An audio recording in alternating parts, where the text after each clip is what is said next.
Primeiro livro do profeta Samuel, capítulo 16, versículos 13 e 14 diz: Então Samuel tomou o vaso de azeite e ungiu no meio dos seus irmãos. E desde aquele dia em diante, o Espírito do Senhor se apoderou de Davi. Então Samuel se levantou e se tornou a Ramá. Versículo 14. E o Espírito do Senhor se retirou de Saul, e o assombrava um espírito mau da parte do Senhor. Senhor meu Deus e meu Pai, aqui estamos satisfeitos, alegres e felizes por estarmos na Tua presença, unidos e reunidos para Te louvar, Te exaltar, Te magnificar, Te bendizer, Te engrandecer e Te adorar na beleza da Tua santidade. Vem sobre nós, Pai, quanto uma palavra santa, que é o pão vivo que desce do céu, nos alimente, para que possamos ser sustentados, alimentados, fortificados e termos assim as condições de suportarmos as provas, as lutas, as tentações, todas as investidas, meu Deus, materiais, espirituais, do adversário das nossas almas que veio roubar, matar e destruir. Assim, Pai, vem e produza sobre nós vida de forma abundante através da Tua palavra. É o meu pedido e a minha oração em nome de Jesus. Amém. Deus abençoe. Pode sentar.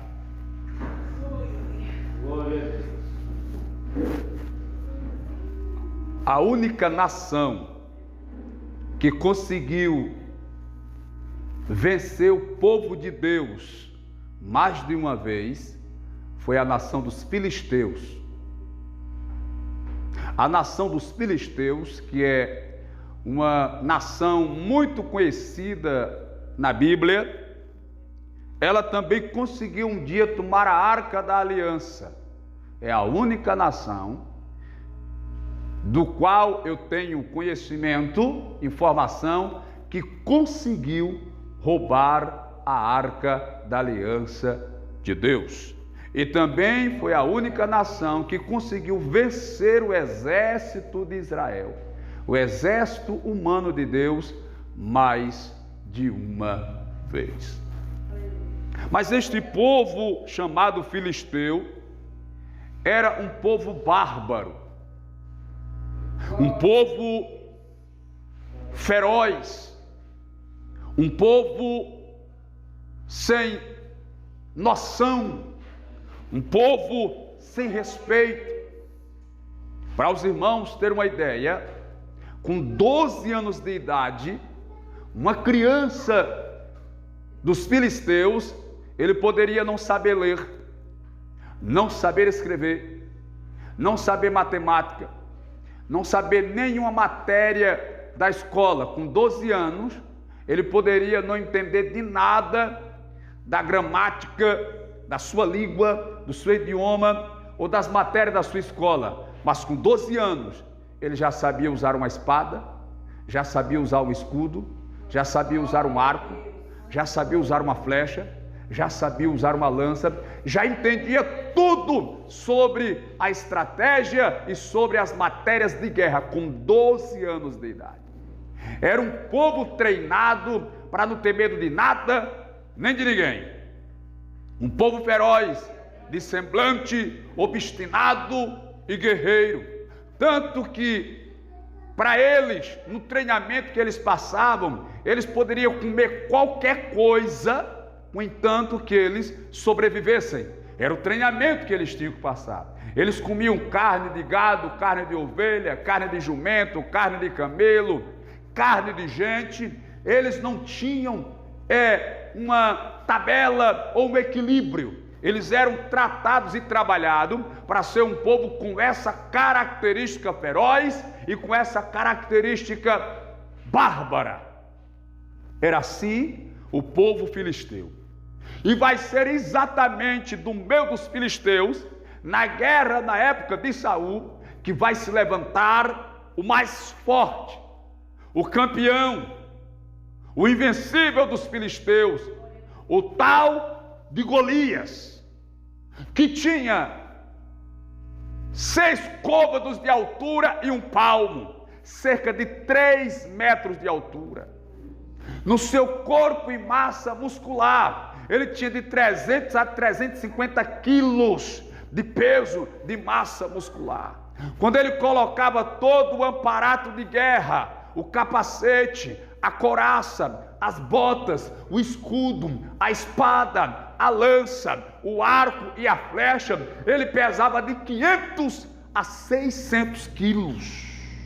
Mais de meia tonelada era o peso de Golias com seu aparato. Agora imagine um homem com essa estatura, com esse aparato e ainda treinado no exército mais feroz da época, que não temia nada nem ninguém, que para eles nada fazia diferença. O que eles queriam era derramar sangue, matar gente e sobreviver da maneira que fosse. Aí é nesse cenário que vai aparecer Davi. Glória a Deus. Por que Davi vai aparecer nesse cenário? Porque Israel está em guerra e os irmãos de Davi estão no campo de batalha. Davi ainda não tem idade para ser soldado. O soldado tinha que ter mais ou menos 20 anos para poder ser alistado como soldado no exército. Davi tem de 15 a 17. O pai de Davi, o Jessé, chama ele, manda ele pegar pão e queijo e manda ele levar para os irmãos que estão na batalha e presente para o general. E é exatamente nessa hora que aparece Golias, que já fazem 40 dias que Golias está afrontando Israel. 40 dias. Todos os dias, Golias se levanta, se põe em pé no alto da colina e grita: tem aí algum valente que queira me encarar, que queira me enfrentar? Porque assim se fazia nos tempos antigos.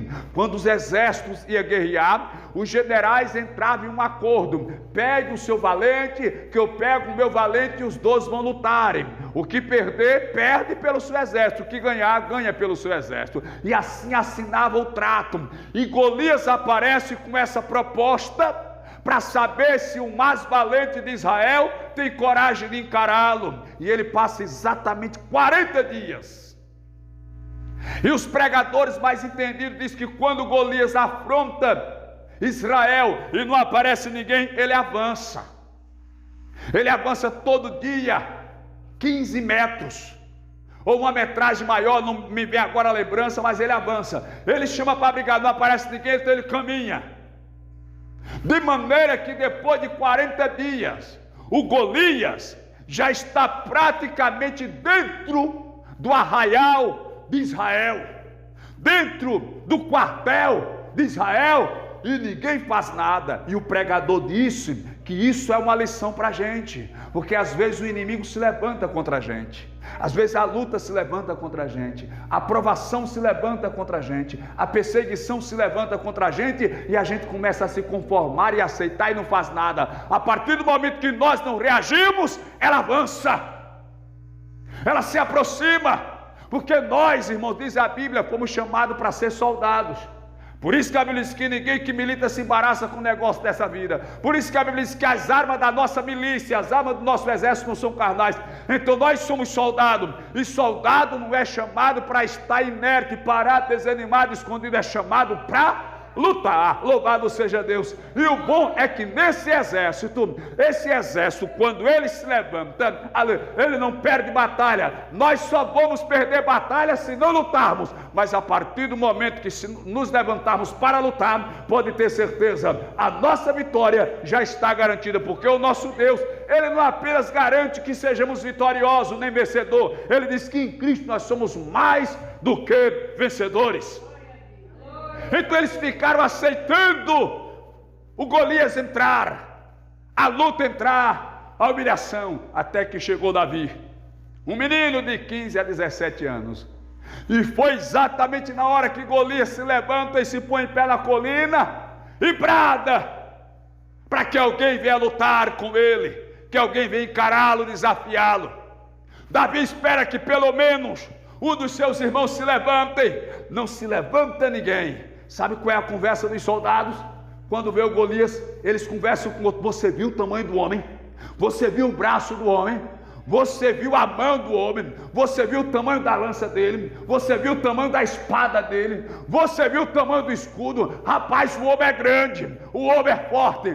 Isto é o mal dos soldados do exército de Deus, é que muitas vezes deixa de olhar para Deus, para a grandeza de Deus, para olhar para a grandeza do seu inimigo. Se esquece que o seu Deus sempre será maior do que o meu e o seu adversário. Aí ninguém quis encarar. Aí o Davi pergunta: o que se fará ao homem que enfrentar esse gigante e vencê-lo? O rei já tinha feito 3 propostas. O rei já tinha oferecido 3 propostas para quem lutasse com ele. A primeira: o rei ia dar muita prata e muito ouro, ia presentear com muitas riquezas. Era a primeira proposta, ninguém foi. A segunda proposta era que, além de dar muita prata e muito ouro, ia deixá-lo isento de todos os impostos que tivesse em Israel, dele e da família dele por todas as gerações. Ninguém quis ir. Então veio a terceira proposta do rei, era que, além de dar riqueza, além de isentar a família dele por todas as gerações dos impostos, ainda ia dar a mão da filha dele em casamento, iria ser genro do rei e poderia até ser rei na sequência, se assim procedesse. Mas ninguém, mesmo assim, quis enfrentar Golias. Até que Davi disse: o que é que vão dar? Eu vou enfrentá-lo. Os irmãos de Davi ficaram bravos, ficaram revoltados, porque normalmente acontece assim, meu irmão. Quando você se levanta para fazer, quem não está fazendo fica bravo. Quando você diz que vai fazer, quem não está fazendo nada fica bravo, fica revoltado, fica indignado. O inimigo logo se levanta quando você diz que vai fazer, e muitas das vezes é o da sua própria casa. São os seus, a sua parentela, aqueles que estão perto de você, são os primeiros que se levantam para tentar colocar dificuldade e barreira para você, aleluia, desistir do seu projeto e do seu sonho. Mas o meu conselho para você na noite desse dia é esse: se foi Deus que te chamou, aleluia, vai em frente. Se é Deus que está te levantando, vai em frente. Não se preocupe que o pai vai falar, a mãe vai falar, o marido vai falar, a mulher vai falar, o filho vai falar, a filha vai falar, o pastor vai falar, o irmão vai falar, o vizinho vai falar. Deixe quem quiser falar, mas cumpra a sua chamada e a missão que o Eterno coloca nas suas mãos, louvado, porque Ele vai garantir a vitória. Fácil não será, não será, porque é um gigante que você vai enfrentar. Aí alguém correu a Saul e disse: Saul, tem um rapaz aí que quer enfrentar o Golias. Saul ficou alegre, mas quando viu o rapaz ficou preocupado, porque era um menino. Aí ele olhou para Davi e disse assim: Davi, menino, esse homem que tu vai enfrentar, ele é perito na guerra, ele é treinado desde menino, ele tem experiência, já matou muita gente. E você, Davi, nem do exército você é. Em outras palavras, Saul estava dizendo assim: você não tem treinamento de guerra, você não tem experiência em guerra, você não passou por nenhuma das etapas de treinamento, não sabe como usar uma espada, não sabe. Saul queria dizer assim: os meus profissionais não estão querendo enfrentá-lo. Imagine você que nunca guerreou, um amador que não entende nada de guerra. Deixa eu abrir um parênteses aqui, meus queridos, e vou falar algo para vocês, que no reino de Deus não funciona o profissional. Eu vou explicar. Eu não estou aqui, pastor de igreja, eu não estou aqui como um profissional de púlpito, eu estou aqui como alguém que tem uma vocação. Porque o problema da atualidade, queridos, é que por aí afora as pessoas estão fazendo do pastorado uma profissão. E isso não é profissão, isso é vocação. Porque quando o profissional vem, normalmente quando a gente quer fazer um serviço na nossa casa, quer resolver algum problema, a gente quer o profissional, e a gente diz: eu quero o melhor. Olha, eu quero alguém que saiba fazer. Se for pedreiro, não quero pedreiro meia colher não. Não é assim que a gente diz? Eu quero um profissional. Porque para a gente o profissional é aquele que tem capacidade para fazer. Para Deus o profissional, aleluia, não vale muita coisa. Para Deus o que vale é aquele que determinou abrir o coração para ele operar, mesmo que não tenha experiência alguma. Glória a Jesus. Aí Davi disse: eu vou enfrentá-lo. Aí a Bíblia diz que Davi foi lá no rio e pegou 5 pedras, 5 cheixos. Eu já petequei quando era menino. Uma vez eu fui petecar numa rolinha, irmãos. O negócio da peteca estava enrolado e eu não vi, porque você fica de olho no passarinho, bota a mão no bornar e bota e fica olhando. Estava enrolado, mas eu estiquei. Mano, quando eu soltei a pedra, fez... Meu pai do céu, chegou, ficou roxo. Estava enrolado, irmão, o couro da peteca. Pegou aqui no meio das costelas, que eu empei. Eu fiquei até com pena dos passarinhos desse dia, meu irmão. Aí o Davi foi lá no rio pegar 5 cheixinhos. É uma pedra roliça. Só que essa pedra, ela não nasce roliça, irmão. O cheixo não nasce roliço. O cheixo é uma ponta de pedra que se quebra e sai rolando o rio abaixo. E os anos que vão passando, aquela descida, aquele processo, vai tirando as pontas daquela pedra e ela vai virando um cheixo. Às vezes Deus faz isso com a gente, irmão. Quando a gente vem para o evangelho, a gente vem cheio de arecha, de ponta. Aí a luta vem, embola a gente para lá, embola a gente para cá, bota a gente para um lado, bota a gente para o outro, e a gente fica sem entender, e a gente fica sem compreender. É Deus trabalhando para nos preparar, para nos usar, para derrubar o gigante. Glória a Jesus de Nazaré. Aí o Davi foi lá no rio e pegou 5 pedras, 5 cheixos. Alguém disse que as 5 pedras representam os 5 títulos de Jesus que Isaías dá no capítulo 9. Maravilhoso, conselheiro, Deus forte, Pai da eternidade e príncipe da paz. E quando Davi mete a mão no bornal, ele tira exatamente o cheiro chamado Deus forte. Foi esse que ele pegou. E deixa eu contar um segredo aqui para os irmãos. O Golias estava totalmente protegido, irmãos. Ele estava com um capacete que protegia o rosto dele. E a pedra acertou na testa. Mas ele estava protegido. Sabe por quê? A pedra, olha irmão, a Bíblia é poderosa. Olha, só crente mesmo para acreditar na Bíblia, porque a Bíblia é cheia de mistério, cheia de coisa.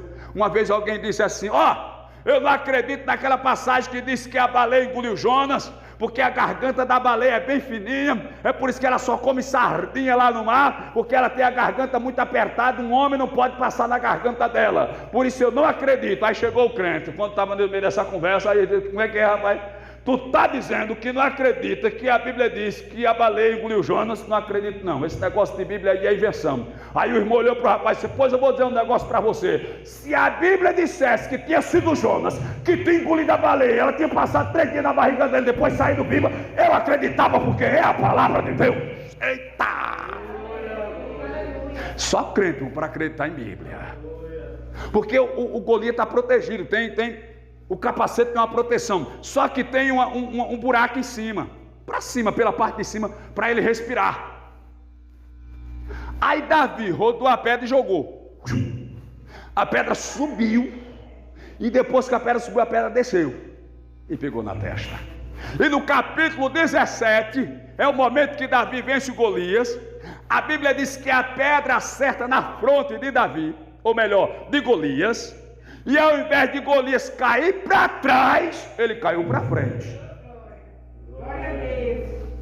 Dá para entender, irmãos?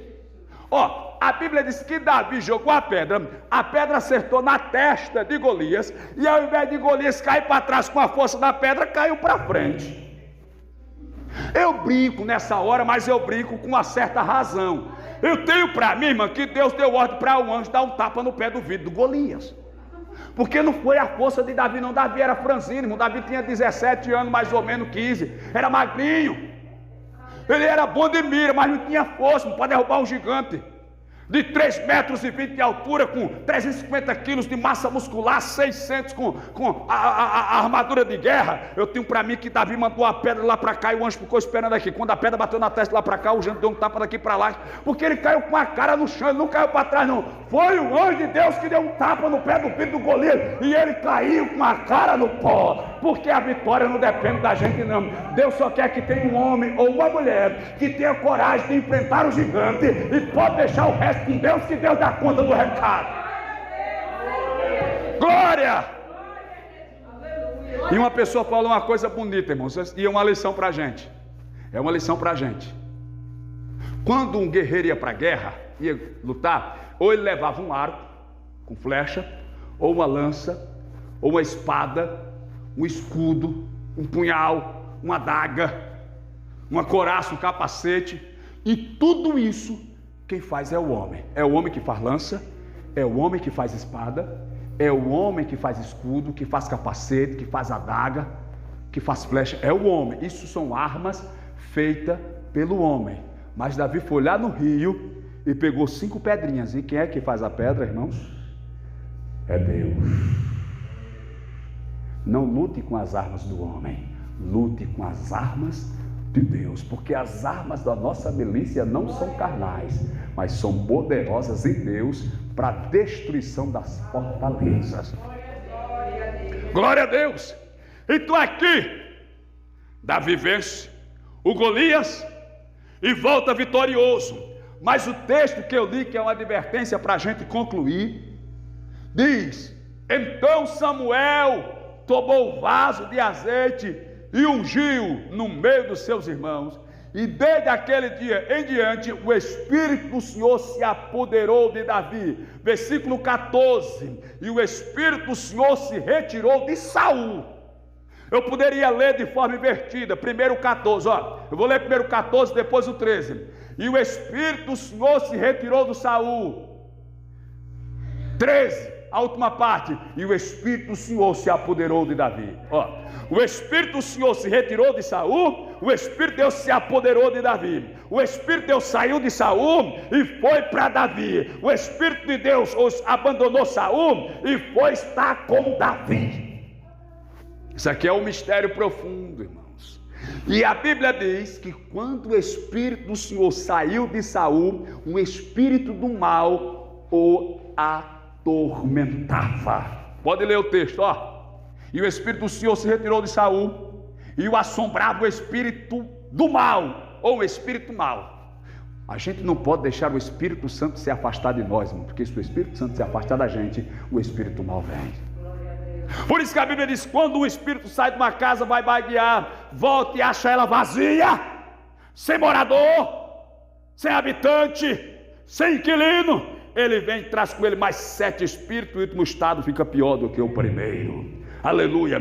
Meus irmãos, a Bíblia diz: não entristeçais o Espírito Santo. Ela diz: mas não extingueis ou apaguei o Espírito Santo. Não deixe o Espírito Santo triste, não entristeça o Espírito Santo, não, aleluia, deixe, não deixe, porque se o Espírito Santo se afastar, ou se apartar, ou se afastar de nós, o espírito mal vai chegar. Aleluia. Porque quando o Espírito saiu de Saul, se apoderou de Davi.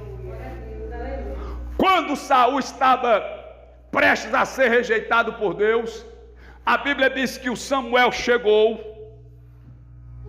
para oferecer o sacrifício. Ele já tinha oferecido, e foi aquela luta. O Samuel está se retirando, o Saul pega no manto de Samuel para não deixar ele embora. Ele rasga o manto de Samuel. Samuel se vira para ele e diz: olha, assim como tu rasgou o meu manto, Deus também rasgou o reino que colocou na sua mão e deu a um que é melhor do que tu. Aleluia. Eu tenho uma mensagem em cima desse texto, não vou pregar ela agora, eu só vou dar uma pincelada aqui. Disse Samuel para Saul: Deus achou um que é melhor do que tu. Preste atenção no que eu vou falar.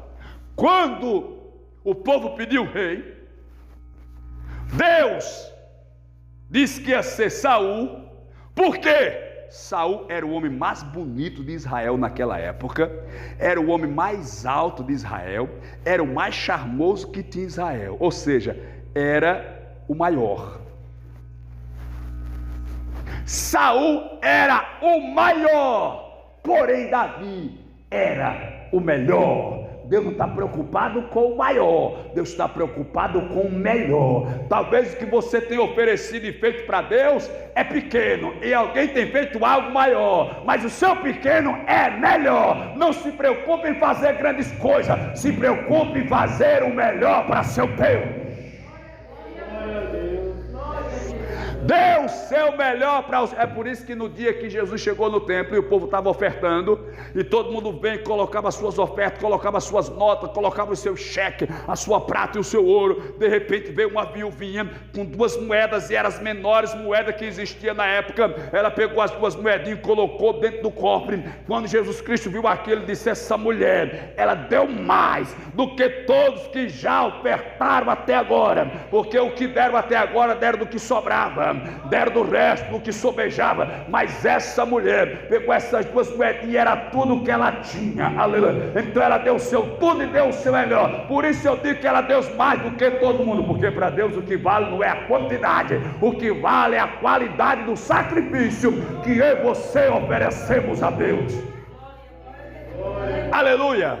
Mas eu termino dizendo: zele pelo Espírito Santo, ame o Espírito Santo, aleluia. Porque o Espírito Santo, queridos, apesar de sermos templo e morada no Espírito Santo, se um dia ele sair da gente, ele não vai ficar à toa não. Ele vai achar alguém que quer ser morada dele, ele vai achar alguém que quer ser usado por ele, ele vai achar alguém que vai ser levantado por ele, ele vai achar alguém que está adelando pela presença dele, ele vai achar alguém que está lutando, orando, consagrando, jejuando e dizendo: Espírito Santo, vem aqui, habita em mim, mora em mim, trabalha em mim, me enche, me levanta, me capacita e me usa. Tem alguém esperando. Então, se Deus der essa graça, abraça, zela, cuida, para não perder a presença maravilhosa e gloriosa do Espírito de Deus. Fique de pé, por gentileza. Que Deus continue a vos abençoar com muita paz, com muita bênção, com muita saúde física e espiritual, com muita prosperidade.